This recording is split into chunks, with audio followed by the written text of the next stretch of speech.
হযরতে জিবরাইল আলাইহিস সালাতু ওয়াস সালাম আল্লাহর নবী সাল্লাল্লাহু আলাইহি ওয়াসাল্লামের কাছে যখনই আসতেন, তিনি দায়াতুল কালবি একজন সাহাবী তার রূপ ধারণ করে আসতেন।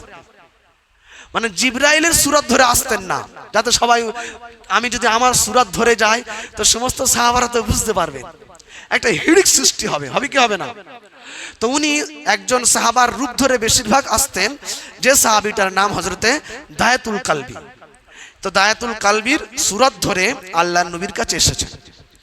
এমন সময় ইমাম হুসাইন রাদিয়াল্লাহু তাআলা আনহু বাড়িতে কিছু না খেতে পেয়ে মাকে বললেন, মা আমি নানার দরবারে যাচ্ছি, যদি কিছু খাবারের ব্যবস্থা হয়ে যায়। কারণ হুসাইন জানেন আমার নানার কাছে যেই আসে কিছু না কিছু হাদিয়া নিয়েই আসেন। তো নানার কাছে এসে দেখছেন জিবরাইল বসে আছে, কিন্তু মানুষের রূপ ধরে। হুসাইন জানেন না, ফুচকে ছেলে, মনে করলেন সেই প্রতিবার যাকে দেখি সেই দায়াতুল কালবি আমার নানার পাশে বসে আছেন। তো হুসাইন দৌড়ে এসে জিবরাইলের কোলে বসে পড়েছে। কিন্তু জিবরাইলের এটা তো তার এতটুকু যোগ্যতা নেই যে মানুষকে কোলে নিতে হয়, এটা সে জানে না। তো ইমাম হুসাইন দৌড়ে গিয়ে জিবরাইলের কোলে বসেছেন। তো জিবরাইল ইতস্তত বোধ করছেন, কারণ তিনি তো জানেন না কি করে কোলে নিতে হয়। বুঝতে পারছেন কি পারছেন না? ইতস্তত বোধ করছেন। আল্লাহ নবী বুঝতে পারলেন জিবরাইল ইতস্তত বোধ করছেন, কিন্তু হুসাইন যদি জানতেন এই জিবরাইল কোলে বসতেন না। লো আমার নানার সাহাবী, প্রতিদিন তুমি আমার নানার কাছে আসো আর কানে কানে ফিস ফিস গুজগুজ করো, তুমি কি নবীর সুন্নাত জানো না? নবীর কাছে এলে কিছু হাদিয়া নিয়ে আসতে হয়, খাবার বার করো, খাবার খাবো। কাকে বলছেন? জিবরাইলকে। কিন্তু জিবরাইল কোলে মানুষকে নিয়ে বসতে হয় সেটা জানে না, খাবার তো খায় না, খাবার সম্পর্কে জিবরাইল কোনো ধারণা নেই। তো জিবরাইল ইতস্তত বোধ করছেন। আল্লাহ নবী ইলকা করলেন, ইলকা মানে কি ইশারা করলেন, ও জিবরাইল তোমার কোলে যে বসেছে তুমি ইতস্তত বোধ করছো, তুমি ওকে চেনো? কে? জিবরাইল ইশারা করে বলছেন, কে? ও তো ফুচকা ছেলে, আর কে হবে? আল্লাহ নবী বললেন, না জিবরাইল, তোমার কোলে যে বসে আছে ওর সম্পর্কে তোমার ধারণা নেই। আমি একদিন নামাজ পড়ছিলাম, আমি নামাজে রত ছিলাম, হুসাইন দৌড়ে এসে আমার পিঠে চেপে বসেছে। আমি চিন্তা করলাম আল্লাহর দিকে মতওয়াজ্জা হয়ে আছি। ওই যে ইব্রাহিম আলাইহিস সালাতু ওয়াস সালাম পড়েছিলেন কি, ইন্নী ওয়াজ্জাতু ওয়াজহিয়া লিল্লাযী ফাতারাস সামাওয়াতি ওয়াল আরদা হানিফা ওয়া মা আনা মিনাল মুশরিকিন। ও আমরা নামাজে দাঁড়ানোর আগে এটা পড়ি কি পড়ি না? এটা পড়া জরুরি নয়, না পড়লেও হয়ে যাবে, কিন্তু এটা আমরা পড়ি মোটামুটি। তো নবী আলাইহিস সালাতু ওয়াস সালাম বিশ্ব নবী চিন্তা করলেন আমি এই মুহূর্তে নামাজরত আছি, আল্লাহর সামনে দণ্ডায়মান হয়ে আছি, আল্লাহর জন্য রুকু করছি, আল্লাহর জন্য সিজদায় আছি। আর হুসাইন আমার পিঠে বসে চেপে বসেছে। আর পিঠে শুধু চেপে বসেনি, দুটো রানে হাত মারছেন। কে? হুসাইন। বলে চল ঘোড়া চল, চল ঘোড়া চল। আল্লাহর নবী চিন্তা করছেন নামাজে এত বড় বিয়াদবি, নামাজে এত বড় বিয়াদবি। এই ঘটনাটি আমি এখানে রাখছি, একটু এগিয়ে আসি, তারপরে এটা বলবো। আল্লাহর নবী সাল্লাল্লাহু আলাইহি ওয়াসাল্লাম তিনি রাস্তা দিয়ে হেঁটে যাচ্ছেন, হাসান আর হুসাইন কাঁদছেন। কিন্তু হাসানের কান্নার একটা সাইজ রয়েছে, হুসাইনের কান্নার কোনো সাইজ নেই। কেমন? হাসান দাঁড়িয়ে দাঁড়িয়ে কাঁদছেন আর হুসাইন ধুলাবালি মেখে গোড়াগড়ি দিয়ে কাঁদতেছেন।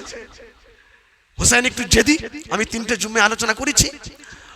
আল্লাহর নবী বললেন, ও হুসাইন, ও হাসান, তোমরা দু ভাই কাঁদছো কেন? তোমার কান্নার একটা সিস্টেম মানছি, কিন্তু হুসাইনের তো কোনো সিস্টেম নেই। বল নানা জান, এখনই একটা মানুষ ঘোড়ার পিঠে চেপে গেলেন, তাই হুসাইন বায়না ধরেছে, হাসান ভাই আমাকে ঘোড়া কিনে দিতে হবে, ঘোড়ার পিঠে আমি চড়ে যাব। ইয়া রাসূলুল্লাহ, ইয়া হাবিবাল্লাহ, আমার কাছে কোনো ঘোড়া নেই, আমি হুসাইনের কি করে আবদার পুরা করতে পারি? আমি হুসাইনের ঘোড়ার ব্যবস্থা করতে পারি নাই, তাই হুসাইন এমন ভাবে কাঁদতেছেন। আল্লাহর নবী বলেন, হাসান, কে বলেছে ঘোড়া নেই? হুসাইনকে তুললেন, বুকের সাথে জড়িয়ে ধরেন বিশ্বনবী, হাসানের হাতটি ধরলেন আর বললেন, হাসান চলো আমার বাড়িতে, তোমার নানাজির বাড়িতে ঘোড়ার ব্যবস্থা আছে। হাসান বলছেন, নানাজি আমি তো আপনার ঘরে কখনো ঘোড়া দেখিনি। আল্লাহর নবী বলছেন, কে বলেছে ঘোড়া আছে? তুমি চলো তো।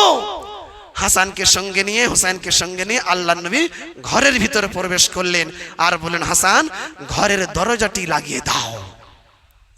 ও হাসান ঘরের দরজা লাগিয়ে দাও, কারণ এই মুহূর্তে যে দৃশ্যটা হবে আমার সাহাবীরা যদি দেখতে পায় আমার সাহাবীদের কলিজা ফেটে যাবে, তুমি দরজা বন্ধ করে দাও। হাসান দরজা বন্ধ করে দিলেন। আর আল্লাহর নবী আমরা যেমন হামাগুড়ি দিই, আল্লাহর নবী হামাগুড়ির মতন হামাগুড়ি দিলেন আর মুখে আওয়াজ করছেন টকবক টকবক টকবক, ও হুসাইন এখন আমার পিঠে তুমি চড়ে বসো। হুসাইন বিশ্ব নবীর পিঠে চড়ে বসলেন আর আল্লাহর নবী ঘরের ভিতরে ঘুরছেন আর মুখে আওয়াজ করছেন টকবক টকবক টকবক। আর হুসাইন বিশ্ব নবীর রানে মারছেন আর বলছেন, চল ঘোড়া চল, চল ঘোড়া চল, চল ঘোড়া চল। হাসান ঘরের এক কিনারায় দাঁড়িয়ে কাঁদছেন। আল্লাহর নবী বলেন, হাসান তুমি কাঁদছো, তোমার এই ঘোড়াটা পছন্দ হয়নি? হাসান বলছেন, ইয়া রাসূলুল্লাহ গো হাবিবাল্লাহ, ও গো নানা জান, এর থেকে দামি ঘোড়া পৃথিবীতে আর হতে পারে না, আমি কি করে বলবো পছন্দ আমার হয় না। বিশ্ব নবী বলেন, হাসান তাহলে আমার পিঠে হুসাইনের মতন তুমিও চড়ে বসো। হাসান আর হুসাইন দুজনা চড়ে বসেছেন। তখন হুসাইন বলছেন, ও ভাই হাসান, ঘোড়া তো ভালো পেয়েছি, কিন্তু লাগাম ছাড়া ঘোড়াকে তো গন্তব্যস্থলে নিয়ে যাওয়া যায় না। বিশ্ব নবী বলেন, হাসান কে বলেছে আমার হুসাইনের বুদ্ধি নাই? কারণ লাগাম ছাড়া তো গন্তব্যস্থলে পৌঁছানো যায় না। বিশ্ব নবী মাথা মোবারক থেকে পাগড়িটাকে খুললেন আর পাগড়ির মধ্যখানে অংশে দাঁত দিয়ে কামড়ে ধরলেন আর দুটো কিনারা হুসাইনের হাতে ধরিয়ে দিলেন। আর হুসাইন ওই দুটো পাগড়ির কিনারা টানছেন আর বলছেন, চল ঘোড়া চল, চল ঘোড়া চল, চল ঘোড়া চল। আচ্ছা, দুই কিনারা পাগড়ির দুটো কিনারা ধরে টানলে এই রকম মুখে পাগড়িটা ঢুকে যাবে কি যাবে না? লাগতে পারে কি পারে না? কিন্তু নবীর যে লাগছে নবী বুঝতে দিচ্ছেন না, কোনো কষ্টই অনুভব করছেন না। এত পেয়ারা মোহাব্বত নাতিদেরকে করতেন, সুবহানাল্লাহ। এমন সময় মা ফাতেমা রাদিয়াল্লাহু তাআলা তিনি খুঁজতে শুরু করে দিলেন, হাসান আর হুসাইন দু ভাই কোথায় গেল? এখানে খোঁজে সেখানে খোঁজে, খুঁজে খুঁজে খুঁজে খুঁজে কোথাও না পেয়ে আল্লাহর নবীর বাড়িতে আসলেন। দরওয়াজাটা খুললেন, দরওয়াজা খুলে দেখতে পেলেন তার দুই ছেলে তার পিতার পিঠের চড়ে, বিশ্ব নবীর পিঠের উপরে চড়ে এমন বিয়াদবি করছেন, চল ঘোড়া চল বলছে। আর আল্লাহর নবী চতুর্দিকে ঘুরছে আর পাগড়ি মোবারকের মধ্যখান অংশটা নবীর মুখের ভিতরে ঢুকে যাচ্ছে। মা ফাতেমার সহ্য হলো না, দৌড়ে গিয়ে দুটো হাত দিয়ে দুটো ছেলেকে জামার ধরে টেনে তুলে নিচে নামালেন। একটা ছেলের বুকে আঘাত মারলেন হাসানের, হাসান কাঁদতে কাঁদতে চলে গেল। আর হুসাইনের মুখে থাপ্পড় দিলেন, হুসাইনও কাঁদতে কাঁদতে চলে গেল। আল্লাহর নবী হামাগুড়ি থেকে উঠে বসলেন আর কাঁদতে শুরু করে দিলেন, বললেন, আল্লাহ আমি একটু ভালোবাসি, আমি একটু আনন্দ করি, কারো সহ্য হয় না। ফাতেমা বললেন, আব্বা জান আপনি কেন কাঁদতেছেন? আপনি তো আমাকে বলেছেন আমার মা আমিনা যেদিন দুনিয়া থেকে চলে গিয়েছিল আমার কলিজা ফেটে গিয়েছিল। যেদিন ফাতেমা আমার বাড়িতে এসেছে আমার মা আমিনা চলে যাওয়ার কষ্ট দূর হয়ে গেছে, লাঘব হয়ে গেছে। ফাতেমা তুই আমার মেয়ে নয় রে, তুই আমার মা, আজ থেকে তুই আমার মা ফাতেমা তো জাহরা। ওগো আব্বা জান, আমি যদি আপনার মা হয়ে থাকি, আপনার সামনে দাঁড়িয়ে আছি, আপনি কাঁদছেন কেন? আল্লাহর নবী বললেন, ফাতেমা রে, তুই যদি আমার মা হতিস আমার মনে এত কষ্ট দিতিস না, আমার মুখে থাপ্পড় মারতিস না, আমার বাজের আঘাত করতিস না। ফাতেমা বললেন, আব্বা জান আমি কখন তোমার বুকে থাপ্পড় মারলাম? কখন তোমার মুখে আমি আঘাত করলাম? বিশ্বনবী বললেন, ফাতেমা তুমি এসে দেখো, তুমি হুসাইনের মুখে যে থাপ্পড়টি মেরেছো ওই থাপ্পড়টা হুসাইনের মুখে লাগেনি, আমার মুখে লেগেছে। মা ফাতেমা বলছেন, আমি আমার আব্বার কাছাকাছি গেলাম, গিয়ে দেখলাম সত্যি 5টা আঙুলের দাগ আমার আব্বার মুখে পড়েছে। বিশ্বনবী বললেন, ফাতেমা তুমি কি আমার কলিজা দেখতে চাও? ফাতেমা বললেন, আব্বা জান মানুষের কলিজা দেখা যায় না। আল্লাহর নবী বললেন, কে বলেছে দেখা যায় না? তুমি রাসূলুল্লাহর কলিজা যদি দেখতে চাও আমার হাসান আর হুসাইনকে দেখে নাও, ওটাই হলো আমার কলিজা। জোরে বলুন সুবহানাল্লাহ। মা ফাতেমা বললেন, আব্বা জান তাই যদি হয়ে থাকে হাসান আর হুসাইন আপনার কলিজা, ওদেরকে মারলে আপনার কষ্ট হয়, আজ থেকে আমি প্রতিজ্ঞা করলাম কোনোদিন আর আমি হাসান হুসাইনকে মারবো না। এই ঘটনাটি কেন বললাম, এখানে তো আল্লাহর নবী নামাজে দাঁড়ায়নি, হুসাইন পিঠে চেপেছেন, বলছেন চল ঘোড়া চল, চল ঘোড়া চল, এটা আলাদা বিষয়। কিন্তু একটু আগে যে ঘটনাটি বলছিলাম, এখানে তো আল্লাহর নবী নামাজে দাঁড়িয়ে আছেন, হুসাইন পিঠে চড়েছেন আর বলছেন চল ঘোড়া চল, চল ঘোড়া চল। এটা আদব না বিয়াদবি বলেন? আরে বলে না, বলুন আপনাদের ব্রেনে যেটা খাচ্ছে বলুন, আদব না বিয়াদবি? আল্লাহর নবী ভাবলেন এটা বিয়াদবি, ওখানে তো আমি নামাজে ছিলাম না, স্ব ইচ্ছায় আমি হুসাইনকে পিঠের চাপিয়ে, হুসাইন আমাকে বলছিল চল ঘোড়া চল, চল ঘোড়া চল, এখানে তো আমি নামাজের ভিতরে আছি, হুসাইনকে ডাকিনি, হুসাইন দৌড়ে এসে আমার পিঠে চড়েছেন আর বলছেন চল ঘোড়া চল, চল ঘোড়া চল। তাই বিশ্বনবী পিঠ থেকে হুসাইনকে নামাতে চাইলেন, সাথে সাথে আল্লাহ পাকের এহলাম হলো, আল্লাহ পাক ডাইরেক্ট আওয়াজ দিলেন, আল্লাহ পাক বিশ্বনবীকে ডাইরেক্ট শোনালেন, হাবিব হুসাইন যে অবস্থায় আছে ওই অবস্থাতে থাকতে দাও, তুমি হুসাইনকে একা ভালোবাসো। ও আমার হাবিব, তুমি হুসাইনকে একা ভালোবাসো, আমি আল্লাহ ভালোবাসি না? আমি হুসাইনকে, আমি আল্লাহ ভালোবাসি না? হুসাইন যেমন অবস্থায় আছে ওকে তেমনই থাকতে দাও, হুসাইন যতক্ষণ না লাভবে তুমি হুসাইনকে লাভাবে না, আর সেজদা থেকে মাথা তুলবে না। জোরে বলুন সুবহানাল্লাহ। যেই বলেছেন ও জিবরাইল, আমার পিঠে চাপলে যদি আল্লাহ খুশি হয়, আমার পিঠে চাপলে যদি আল্লাহ আমার মাথাকে সেজদা থেকে তুলতে নিষেধ করেন, জিবরাইল তোমার কোলে হুসাইন বসেছে আর তুমি ইতস্তত বোধ করছো, জিবরাইল সর্বনাশ, এত দামি ছেলে, এত দামি সন্তান, আমি তা আগে বুঝতে পারি নাই। এই যে ঘটনাটি আমি বললাম কেন, যে হাসান আর হুসাইন এত বিশ্ব নবীর কাছে দামি, আমার আল্লাহ পাকের কাছে দামি, তাদের কুরবানি হওয়ার জন্য কোনো জরুরত ছিল না।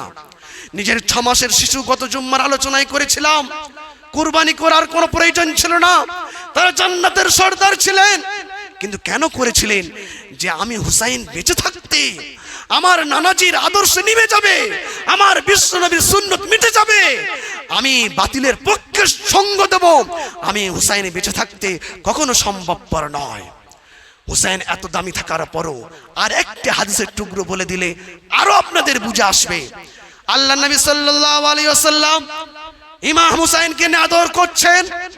ইমাম হুসাইন বিশ্ব নবীর ঘাড়ে চড়ছেন, কখনো কখনো মাথার উপরে চড়ছেন, কখনো কাঁধের উপরে চড়ছেন। একজন সাহাবা এসে বললেন, ইয়া রাসূলুল্লাহ, আপনি বাচ্চা পেলে এত আদর করেন কেন? আমারও তো 5-6টি বাচ্চা আছে, আমি এত আদর করি না, ভালোবাসি না? আল্লাহর নবী বললেন, দেখো আল্লাহ যদি তোমার দিলে মোহাব্বত না পয়দা করে, রহম না দেয়, আমি কি করতে পারি বলো? ইমাম হুসাইন বিশ্ব নবীর কাঁধে চড়ছেন, নবীর সাথে খেলা করছেন। এমন সময় আল্লাহর নবী বলেন, হুসাইন বলো তো কে বড়, আমি বড় না তুমি বড়? হুসাইন বলছেন, নানাজি আমি আপনার থেকে বড়। আল্লাহর নবী আশ্চর্য হয়ে গেলেন, আশ্চর্য, আমি রাসূল, আমি নবী, তুমি আমার নাতি, তুমি আমার থেকে কি করে বড় হলে? হুসাইন বলছেন, নানাজি আপনি বলুন তো আপনার পিতার নামটা কি? আল্লাহর নবী বললেন, আমার পিতার নাম আব্দুল্লাহ। হুসাইন বললেন, এই আব্দুল্লাহ এই পর্যন্ত শেষ, মানুষ আব্দুল্লাহকে বেশি চিনবে না। আপনি তো আমার পিতার মতন পিতা পান নাই, আমার আব্বার মতন আব্বা আপনার আছে। আমার আব্বা হচ্ছেন আসাদুল্লাহিল গালিব, সমস্ত কাফেরদের জন্য বিজয়ী বীর বাক আমার আব্বা। এবং আমার আব্বা সম্পর্কে আপনিই বলেছেন, আনা মাদিনাতুল ইলম ওয়া আলুম বাবুহা, আমি হচ্ছে জ্ঞানের রাজ্য আর সেই রাজ্যের প্রধান প্রফেসর তরুণ আলী। আমার বাপের মতন বাবা আছে আপনার? আল্লাহর নবী চুপ করে গেলেন, আশ্চর্য, একটা বাচ্চা ছেলে বলে কি? এবারে হুসাইন বলছেন, নানাজি বলুন তো এবারে দেখি আপনার মায়ের নাম কি? আল্লাহর নবী বলছেন, আমার মায়ের নাম আমিনা। হুসাইন বলছেন, এই আমিনা এই পর্যন্ত শেষ, আপনি কি আমার মায়ের মতন একটা মা পেয়েছেন? আমার মায়ের মতন একটা মা আপনার আছে? আমার মা হচ্ছেন সাইয়্যিদাতুন নিসা, সমস্ত জান্নাতের সর্দারিনী মা ফাতিমাতুজ জাহরা রাদিয়াল্লাহু তাআলা আনহা। আপনি কি আমার মায়ের মতন একটা মা পেয়েছেন? আল্লাহর নবী মাথাটাকে হ্যাট করে নিলেন, চোখ থেকে টপ টপ করে পানি পড়ছে। এবারে হুসাইন বলছে, নানাজি আরো বলবো নাকি? ও নানাজি আরো বলবো নাকি? আল্লাহর নবী মাথা তুললেন আর বললেন, হুসাইন নানা ঠিক আছে বলো। এবারে হুসাইন বলছেন, নানাজি এবারে বলুন তো দেখি আপনার নানার নামটা কি? নাতি নানাকে বলছেন, ও নানাজি এবারে আপনি বলুন আপনার নানার নামটা কি? হুজুর বললেন, হুসাইন আমার নানার নাম আব্দুল ওয়াহাব। হুসাইন বলছেন, এবারে মানুষের কাছে যান, মানুষকে জিজ্ঞাসা করুন এই আব্দুল ওয়াহাবকে কজন চেনে? আপনি কি আমার নানার মতন নানা পেয়েছেন? আমার নানাকে জানেন? আমার নানাকে চেনেন? আমার নানা হচ্ছেন সৈয়দুল মুরসালিন, আশরাফুল আম্বিয়া, রাহমাতুল লিল আলামিন, বিশ্ব নবী জনাবে মুহাম্মদ রাসূলুল্লাহ সাল্লাল্লাহু আলাইহি ওয়াসাল্লাম। বিশ্ব নবী কাঁদছিলেন আর বলছিলেন, হুসাইন হুসাইন। বিশ্বনবী হুসাইনকে জড়িয়ে ধরলেন আর বললেন, না আজ আমি তোমার কাছে হেরে গেলাম। কখনো গন্ডদেশে, কখনো ঠোঁটের উপরে, কখনো চিবুকের উপরে, কখনো মাথার উপরে চুমু খাচ্ছিলেন আর আদর করছিলেন। সুবহানাল্লাহ। এই যে ঘটনাগুলো বললাম আমি আপনাদেরকে, কেন? এ থেকে আমরা কি জ্ঞান অর্জন করতে পারি? যে হুসাইন বিশ্বনবীর এত প্রিয় পাত্র ছিল। সাহাবারা বললেন, ইয়া রাসূলুল্লাহ, ইয়া হাবিবাল্লাহ, আমরা দেখেছি হুসাইনের এমন কোনো অঙ্গ বাদ নেই যে অঙ্গতে আপনি চুমু খাননি, অর্থাৎ হুসাইনের প্রত্যেকটি অঙ্গে আপনি চুমু খেয়েছেন।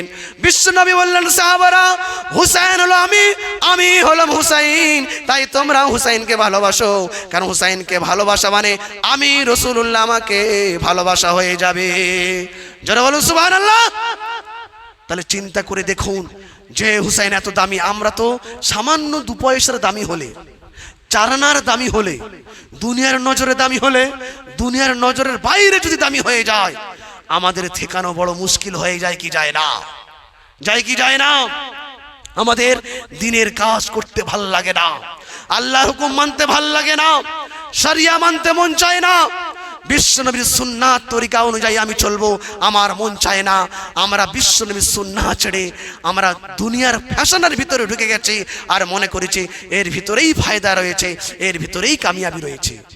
আর মানুষকে যখন বলা হয় ভাবে আরো সময় আছে, আর একটু সময় হয়ে যাক, আর একটু বয়স হোক, তখন নয় আল্লাহর ইবাদতের সঙ্গে জুড়ে যাব নাকি? বলে হুজুর এখন কি বয়স হয়েছে, আর একটু বয়স হোক তবে তো জুড়বো। আরে খেপা, পাকা আগে যাবে না কাঁচা আগে যাবে কোনো গ্যারান্টি আমার কাছে নেই রে বোকা। কখনো কখনো বাপের কাঁধে সন্তানের লাশের খাটিয়ার ডান্ডাটা তুলে দেয় কি দেয় না? তুমি বুঝতে পারছো না শরীয়ত কি জিনিস? মনে করছো বুড়ো হয়ে যাব, দাড়িগুলো সাদা হয়ে যাবে, তখন মসজিদে বলে আল্লাহ আল্লাহ আল্লাহ আল্লাহ, বলে ও ফেরেশতারা মাল পাগলা পাগলা পাগলা, তাড়াতাড়ি তাড়া। বলে কোন সূরাটা জানো? বলে হেভি সূরা জানো। বলে বলো। বলি না তানে কাল কাউসার ফাচর মিন শান তার। ফেরেশতারা বলছে মালটাকে আগে তেড়ে বার কর। সব বনাশ করেছে, দুনিয়ার সব বিষয়ে জ্ঞান টনটনে, আর আমার নবীর সুন্নাহ মেনে চলবে, এই বিষয়ে তোমার জ্ঞান টনটনে তুমি কেন করনি বলো? এই জন্য পাকড়াও আল্লাহ পাক করতে পারে কি পারে না। একদিকে থাকবেন হাসান আর হুসাইন, আর একদিকে রাখবেন বিশ্বনবীর সমস্ত উম্মতদেরকে। আল্লাহ পাক জিজ্ঞাসা করবেন, বলো উম্মত, হাসান আর হুসাইন ছিল, সেও আমার নবীর উম্মত, সেও ছিল আমার বান্দা, তোমরা আমার নবীর উম্মত, তোমরা আমার বান্দা। বলো আমার দিনের জন্য কতটা কুরবানি তোমাদের আজ বলো, কতটা স্যাক্রিফাইস আজ বলো, কতটা ত্যাগ তিতিক্ষা দিয়েছো বলো, বলো আমার দিনের জন্য তোমরা কি করেছো? সামান্য 5 ওয়াক্ত নামাজ পড়তে আসবে গরমকালে, বলো হুজুর লোডশেডিং ছিল, ঠিক 3টের সময় ঘুম আসলো, ঘুম ভাঙে না। আচ্ছা গরম কেটে গেল, ঠান্ডার সময় বলো হুজুর এত ঠান্ডা, সেই আজান দিয়েছে শুনতে পেলাম, কখন যে ঘুমিয়ে পড়লাম বুঝতে পারলাম না। আর জুমার দিনে সেই আজান দেবে, তখন ঘষেই যাচ্ছে সামান, ঘষেই যাচ্ছে, জানে 12:30টার পরে তো খুতবা শুরু হবে, মানে শেষে আসবে, একদম ফার্স্টে বেরিয়ে যাবে। ফেরেশতারা মনে মনে করছে এই মালের সবগুলো রাখবো কোথায়? আবার কেউ যুক্তি দিচ্ছে, জানেন আপনাদের গ্রামের লোক যখন দিনের দাওয়াত দিতে যাওয়া হয়, বলো হুজুর আমাদের কোনো চিন্তা নাই। বলে কেন? বলে আল্লাহ পাক যখন দেখবে এই গুনাহগার, বলে একে সাইড দে, বাদ দিয়ে দে, মানে আযাব দেবে না, সাইড দিয়ে দেবে। যেমন আমরা আলু পচে যায় সে যুক্তি দিচ্ছে, যা আলু একটা বস্তার ভিতরে যেমন 2-4টা আলু পচে যায়, আলুগুলো কি আমরা অপমান করি? করি না তো, একে সাইড করে দে, ফেলে দাও। তা আল্লাহ আমাদেরকে সাইড করে দেবে, ফেলে দেবে, অথচ চিন্তা নাই। কি যুক্তি! সর্বনাশ! আমি বলছি বোকা, এত তোর জ্ঞান টনটনে, এই জ্ঞানটা যদি দিনের জন্য লাগাতিস, ইনামুল হাসান রাইসি চাইতে বড় আল্লাহর ওলি হয়ে যেতিস। কি যুক্তি দিচ্ছে! আবার একজন যুক্তি দিচ্ছে, একজনকে দিনের দাওয়াত দেওয়া হলো, সে বলছে যে একটা মা, একটা সন্তান যদি খারাপ হয় তো মা কি তাকে মেরে দেয়? সে যতই অন্যায় করুক না কেন কাছে টেনে নেয়। তা আল্লাহ পাকের আমরা যতই তার ইবাদতকে আমরা গাফিল হয়ে চলি না কেন, তার ইবাদত নাই বা করি না কেন, আল্লাহ পাক আমাদের শেষমেশ ওই মায়ের থেকে তো আল্লাহ বেশি ভালোবাসে, ওই টেনেই নেবে। সর্বনাশ! মানে কি বেরেন, কি চিন্তা ভাবনা! তাহলে এই যে চিন্তা ভাবনা, বেরেনটা যদি দিনের পিছনে লাগাতো, বলুন সে আল্লাহর ওলি হতো কি হতো না? হতে কি হতো না? কারণ বিশ্ব নবী বলেছেন এমন একটা জামানা আসবে, একটা সুন্নাত যদি জিন্দা করে 100 শহীদের মর্তবা লাভ করবে। জোরে বলুন সুবহানাল্লাহ। এই সামান্য ক্ষুদ্র বেরেনটা যদি দিনের পিছনে লাগাতো, এই হাদিসের দ্বারা এটাই প্রমাণিত হয় সে আল্লাহর ওলি হয়ে যেতেই যেত। এই জন্য সোনার ভাইয়েরা, আপনাদের কাছে এই মেসেজ দিতে চাই যে ইমাম হাসান হুসাইন তাদের যে কুরবানির একটা উদ্দেশ্য ছিল যে আমার নানাজির, আমার নবীর দিন এবং ইসলাম শরিয়াত পৃথিবীর মানুষের কাছে পৌঁছে যাক, জিন্দা হয়ে যাক, বিনিময়ে আমার বংশ উজাড় হয়ে যাক। ঠিক কিনা? আমি আপনাদের আওলাদ উজাড় করতে বলছি না, আপনাদেরকে বলিনি যে আপনার ঘরটা মসজিদের নামে দান করেন, বলেছি। এমনি জায়গা ঘন ঘন মাপা হচ্ছে, হ্যাঁ, মসজিদের মাল কত কি এদিক সেদিক হয়ে যাচ্ছে, আর আমি কি এত বড় কথা বলতে পারি? একটা ফতোয়া কি জানেন? আমি এর আগেও বলেছিলাম, আজও বলে দিই। এই যে মোমবাতির আগুন জ্বলছে, ধরে নিন মসজিদের মোমবাতির আগুন জ্বলছে, মসজিদের পাশেই আমার বাড়ি, আমি একদম প্রতিবেশী। আমার মোমবাতির আগুন জ্বালানোর জন্য মেসেজ নেই, দেশলাই নেই, তো আমি মোমবাতিটা নিয়ে মসজিদ থেকে জ্বালিয়ে যদি নিই, মসজিদের কোনো ক্ষতি হবে ভাই? মসজিদের যে মোমবাতিটা জ্বলছে সেই মোমবাতির কোনো নোকসান হবে ভাই? আরে বলেন হ্যাঁ কি না? হবে কি? এরপরেও শরিয়া বলছে, ইসলাম বলছে, এটাই ফতোয়া, তারপরেও মসজিদের আগুন থেকে তোমার ঘরের মোমবাতির আগুন জ্বালাতে পারবে না। এটাই হলো ফতোয়া। এর বিপরীত যেই করবে আল্লাহর আযাব থেকে কেউ ছাড় পাবে না। আমি কি বোঝাতে পারলাম? তাহলে আমি আপনাদেরকে বলিনি ঘরটা দেন আমার নামে, মসজিদের নামে, যে গাড়িটা কিনেছেন দেন, বলেছি? আমি বলেছি না? বলেছি আপনার যে 3 লাখ টাকা জমিয়ে রেখেছেন, 1 লাখ টাকা দেন তো। কারগিলের যুদ্ধ বেঁধে যাবে, সর্বপ্রথম যুদ্ধ করবে আপনার স্ত্রী। কে হাত দিতে বলেছে? তুমি ইনকাম করে আনবে, কিন্তু তুমি মাসুম, তুমি এতিম, জমা থাকবে আমার কাছে। স্বামীরা এতিম হয় কি হয় না? ফল মূল নিয়ে এসেছে, ফ্রিজের ভেতরে স্ত্রী বলছে দাও, হে দাও, তুমি পারবে না, ফ্রিজের ভেতরে রেখে দিল। স্বামী বলছে হ্যাঁ গো, মার একটু খুব শরীর খারাপ, দুর্বল, ডাক্তার বলেছে ঘন ঘন ফল খাবে। যে ডালিম এনেছিলাম একটা দেবে না, খবরদার নয়, তুমি জানো না কালকের আমি আমার নতুন ভাবি, নতুন আমার বর্দা আসবে। মানে স্বামী ইনকাম করার পরও স্ত্রীর কাছে এতিম চাইতে পারবে না। এই বিষয়ে নিয়ে কোনো একটা দিন সম্পর্কে আলোচনা করে দেবো, আমার তৌফিক ইল্লা বিল্লাহ। যাই হোক, আমি এতটুকু বলতে চাই, আপনারা ফিরে আসুন ইসলামের দিকে, শরিয়াতের দিকে, দিনের দিকে, বিশ্বনবী সুন্নাহর দিকে।